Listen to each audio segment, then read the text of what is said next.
तन थिर मन थिर बचन थिर सुरत निरत थिर हो, कह कबीर उस पलक को कल्प न पावे को। उस एक पलक की स्थिरता में जो भक्त को आनंद प्राप्त होता है, वह आनंद संसार के लोगों को 100 कल्प में भी प्राप्त नहीं हो सकता। तस्याहं सुलभा पार्थ, भगवान कहते हैं सुलभ, भक्ति का मार्ग बड़ा सुलभ है। एक माई मेरे पास कहने के लिए आई, महाराज भजन नहीं होता है। मैंने कहा क्यों नहीं होता है? घुटने में बड़ा दर्द होता है। मैंने कहा भजन घुटना करता है क्या? जो भजन नहीं होता है तो दर्द होता है। तो मैंने कहा उस दर्द में चाय पीती हो कि नहीं? चाय तो पी ही लेती हूं। खाना खाती हो कि नहीं? खाना तो खा ही लेती हूं। टीवी देखती हो कि नहीं? टीवी तो देख ही लेती हूं। मोबाइल सुनती हो कि नहीं? महाराज मोबाइल तो आजकल का भगवान है, उसको कौन छोड़े। लड़के बच्चे से बातचीत करती हो कि नहीं? हाँ वह तो कर ही लेती हूं। जब उसी दर्द में दुनिया के सारे कर्म हो रहे हैं तो भजन करने से दर्द बढ़ जाता है। भजन जो नहीं करती हो इसीलिए दर्द का अनुभव हो रहा है।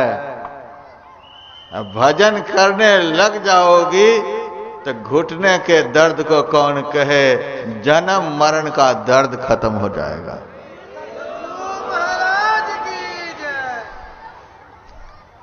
दर्द होता है, हमको कह देते हैं लोग घुटने में दर्द होता है इसीलिए भजन नहीं कर पाते, कमर में दर्द हो रहा है इसीलिए भजन नहीं कर पाते, पीठ में दर्द हो रहा है इसीलिए भजन नहीं कर पाते।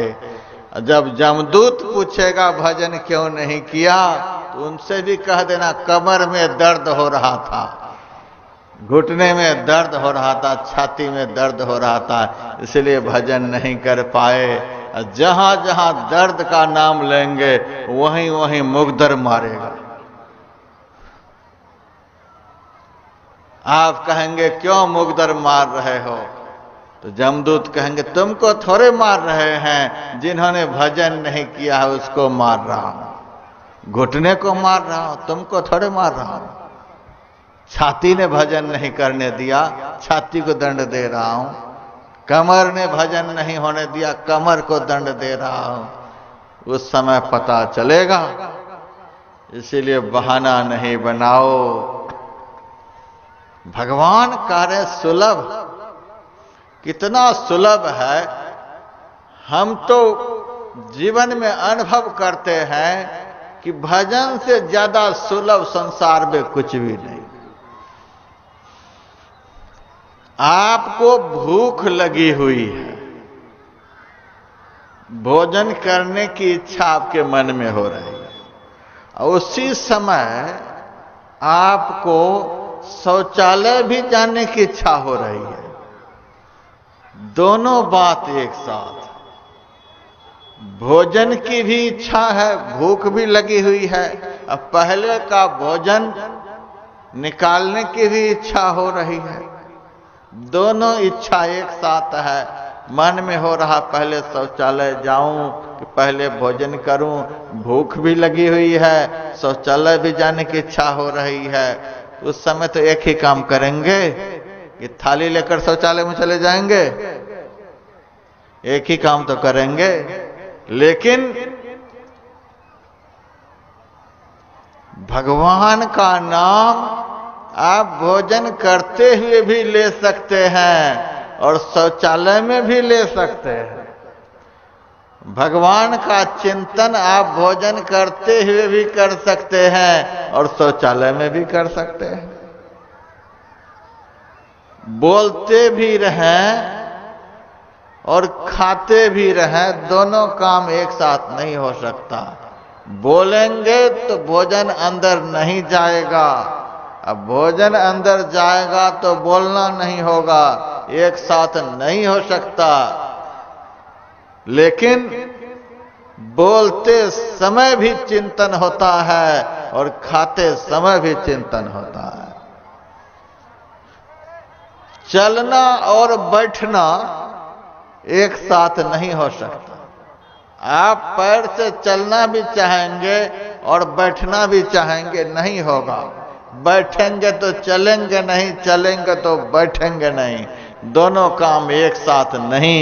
लेकिन चलते हुए भी भजन कर सकते हैं और बैठे बैठे भी भजन कर सकते हैं।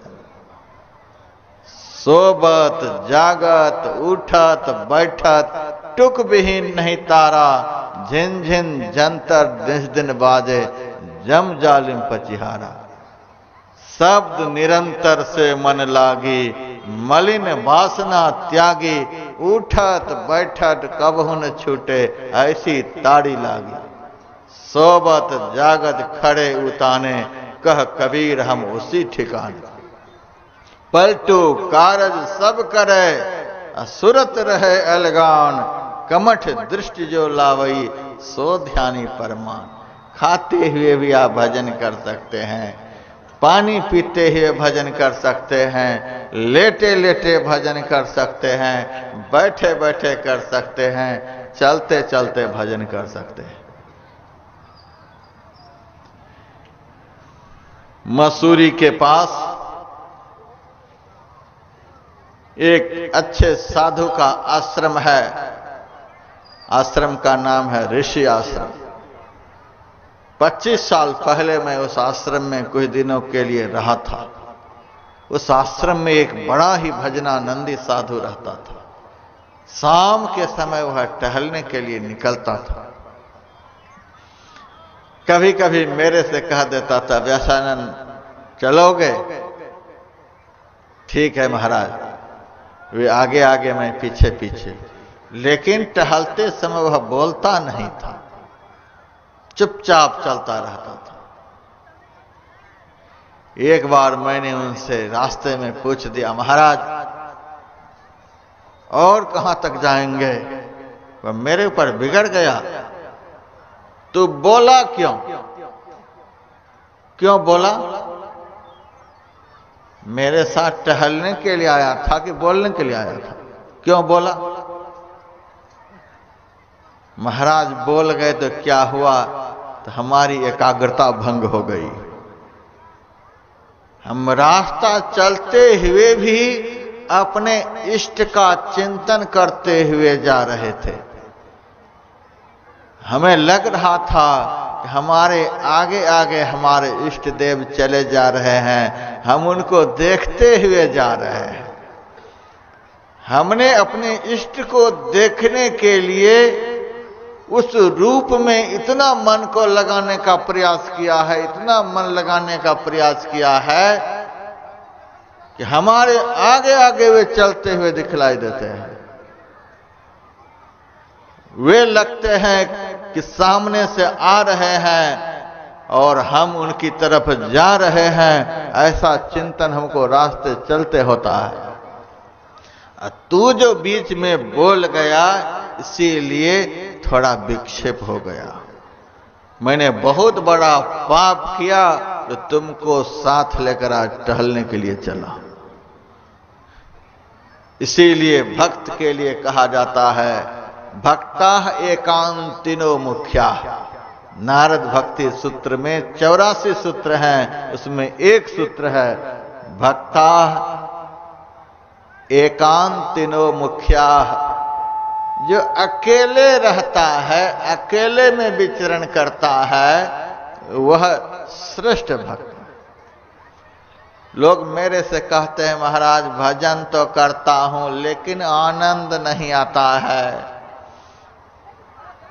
बहुत अभ्यास करता हूं फिर भी आनंद नहीं आता है। मैं उनसे कहता हूं, मैं 6 सूत्र बतलाता हूं, उन 6 सूत्रों को अपने जीवन में धारण कर लो। जिस क्षण धारण हो जाएगा उसी क्षण भजन में आनंद मिलने लग जाएगा। करो आत्मसात। महाराज सूत्र बताओ, आप लोगों को भी बतला रहा हूं, तुरंत ध्यान में आनंद आएगा, तुरंत भजन में आनंद आएगा, तुरंत अंदर में देखना आप शुरू कर देंगे, तुरंत वे परमात्मा सुलभ हो जाएंगे, तुरंत अनुभूति शुरू हो जाएगी। वे 6 सूत्र, एकांत वासो, लघु भोजन आदि, मौनं निराशा करणावरोध, मुनः रसो संयमनं सडेते, चित्त प्रसादम जनयंत शीघ्रम। एकांत वासो, जिनको अकेले में रहने में आनंद आता है, भीड़ भाड़ जिसको पसंद नहीं। पलटू साहब की वाणी में, भीड़ भाड़ से डरे, भीड़ में बहुत हरकत। लोगों को भीड़ भाड़ बड़ी अच्छी लगती है, लेकिन सच्चा साधु जो होता है उनको भीड़ भाड़ अच्छी नहीं लगती। सच्चे साधु की यही पहचान, भजन में पूर्ण होते हैं तो भी एकांत में ही उनको अच्छा लगता है। एकांत में रहने में जिनको अच्छा लगे। एक साधु मेरे पास देहरादून गया था, महाराज आपके आश्रम में रहेंगे, रहो। 4-5 दिन के बाद विदाई मांगने के लिए आ गया। क्या बात है, विदाई मांग रहे हैं? अरे महाराज, यहां तो न अखबार आता है, न टेलीविजन है, न भक्तों का आना जाना है, खाली पेड़ पौधा है, ऊपर से झरना झरता है, नीचे नदी बहती है। क्या हम साधु बने हैं पेड़ गिनने के लिए? 10-20 लोगों का आना जाना रहता है, हंसी ठठाका होता है, अखबार टीवी की सुविधाएं रहती हैं, सारी दुनिया से कनेक्शन जुड़ा हुआ रहता है, मोबाइल वगैरह खूब बढ़िया वाला फोटो खींचने वाला साथ में होता है, फिर मजा आता है महाराज। यहाँ तो लगता है हम पेड़ गिनने के लिए आ गए हैं, किनसे बात करेंगे, किससे हंसेंगे। मैंने कहा फिर तो तुम्हारा भेष साधु है, लेकिन तू साधु नहीं है। साधना करो तीति साधु। जो साधना करता है वह साधु है। जो आंख को साध लिया, जो कान को साध लिया, जो मुंह को साध लिया, जिसके समग्र इंद्रियां सधी हुई हैं, उसको साधु कहते हैं।